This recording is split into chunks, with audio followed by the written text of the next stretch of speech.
Returning to the Spooderinn from the chapel, I found Queequeg there quite alone, he having left the chapel before the benediction some time.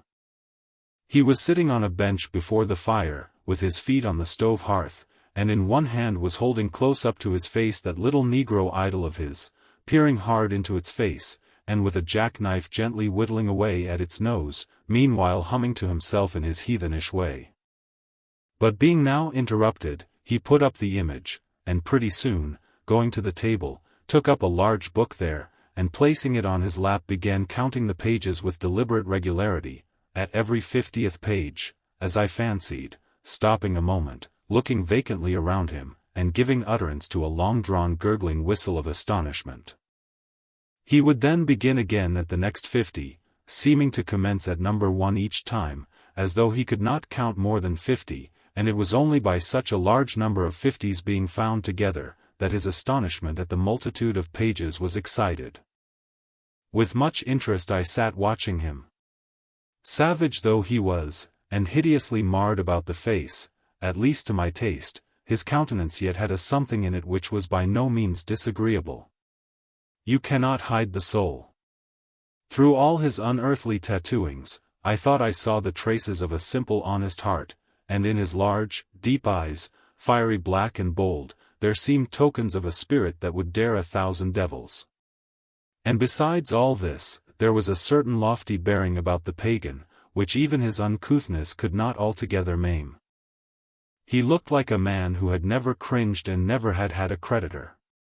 Whether it was, too, that his head being shaved, his forehead was drawn out in freer and brighter relief, and looked more expansive than it otherwise would, this I will not venture to decide, but certain it was his head was phrenologically an excellent one.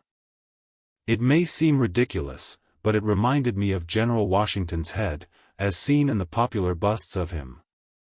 It had the same long regularly graded retreating slope from above the brows, which were likewise very projecting, like 2 long promontories thickly wooded on top. Queequeg was George Washington cannibalistically developed. Whilst I was thus closely scanning him, half pretending meanwhile to be looking out at the storm from the casement, he never heeded my presence, never troubled himself with so much as a single glance, but appeared wholly occupied with counting the pages of the marvelous book. Considering how sociably we had been sleeping together the night previous, and especially considering the affectionate arm I had found thrown over me upon waking in the morning, I thought this indifference of his very strange. But savages are strange beings, at times you do not know exactly how to take them. At first they are overawing, their calm self-collectedness of simplicity seems a Socratic wisdom. I had noticed also that Queequeg never consorted at all, or but very little, with the other seamen in the inn. He made no advances whatever, appeared to have no desire to enlarge the circle of his acquaintances. All this struck me as mighty singular, yet, upon second thoughts, there was something almost sublime in it.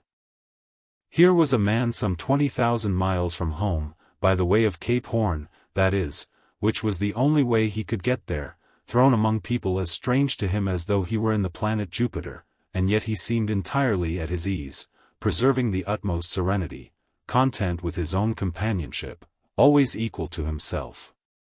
Surely this was a touch of fine philosophy, though no doubt he had never heard there was such a thing as that. But, perhaps, to be true philosophers, we mortals should not be conscious of so living or so striving. So soon as I hear that such or such a man gives himself out for a philosopher, I conclude that, like the dyspeptic old woman, he must have broken his digester. As I sat there in that now lonely room, the fire burning low, in that mild stage when, after its first intensity has warmed the air, it then only glows to be looked at, the evening shades and phantoms gathering round the casements, and peering in upon a silent, solitary twain, the storm booming without in solemn swells, I began to be sensible of strange feelings. I felt a melting in me. No more my splintered heart and maddened hand were turned against the wolfish world. This soothing savage had redeemed it. There he sat, his very indifference speaking a nature in which there lurked no civilized hypocrisies and bland deceits. Wild he was, a very sight of sights to see, yet I began to feel myself mysteriously drawn towards him.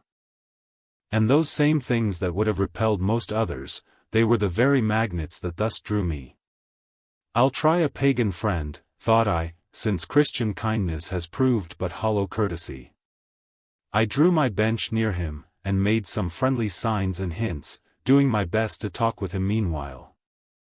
At first he little noticed these advances, but presently, upon my referring to his last night's hospitalities, he made out to ask me whether we were again to be bedfellows. I told him yes, whereat I thought he looked pleased, perhaps a little complimented. We then turned over the book together, and I endeavored to explain to him the purpose of the printing, and the meaning of the few pictures that were in it. Thus I soon engaged his interest, and from that we went to jabbering the best we could about the various outer sights to be seen in this famous town. Soon I proposed a social smoke, and, producing his pouch and tomahawk, he quietly offered me a puff. And then we sat exchanging puffs from that wild pipe of his, and keeping it regularly passing between us. If there yet lurked any ice of indifference towards me in the pagan's breast, this pleasant, genial smoke we had, soon thawed it out, and left us cronies. He seemed to take to me quite as naturally and unbiddenly as I to him, and when our smoke was over, he pressed his forehead against mine, clasped me round the waist, and said that henceforth we were married, meaning, in his country's phrase, that we were bosom friends. He would gladly die for me, if need should be. In a countryman, this sudden flame of friendship would have seemed far too premature, a thing to be much distrusted, but in this simple savage those old rules would not apply. After supper, and another social chat and smoke, we went to our room together. He made me a present of his embalmed head, took out his enormous tobacco wallet, and groping under the tobacco, drew out some $30 in silver, then spreading them on the table, and mechanically dividing them into 2 equal portions, pushed one of them towards me, and said it was mine. I was going to remonstrate, but he silenced me by pouring them into my trousers pockets. I let them stay. He then went about his evening prayers, took out his idol, and removed the paper fireboard.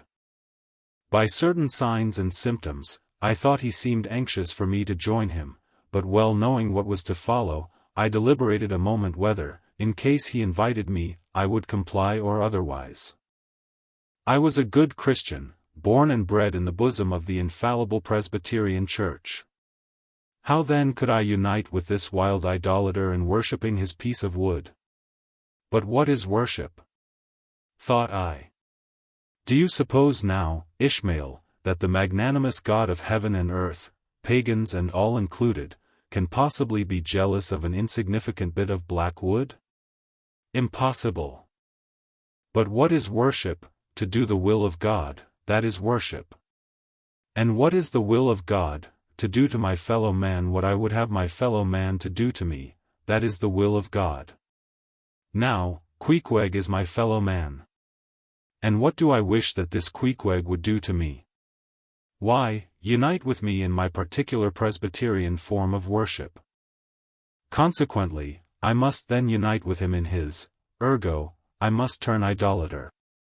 So I kindled the shavings, helped prop up the innocent little idol, offered him burnt biscuit with Queequeg, salamied before him twice or thrice, kissed his nose, and that done, we undressed and went to bed, at peace with our own consciences and all the world. But we did not go to sleep without some little chat. How it is I know not, but there is no place like a bed for confidential disclosures between friends. Man and wife, they say, there open the very bottom of their souls to each other, and some old couples often lie and chat over old times till nearly morning. Thus, then, in our heart's honeymoon, lay I and Queequeg, a cozy, loving pair.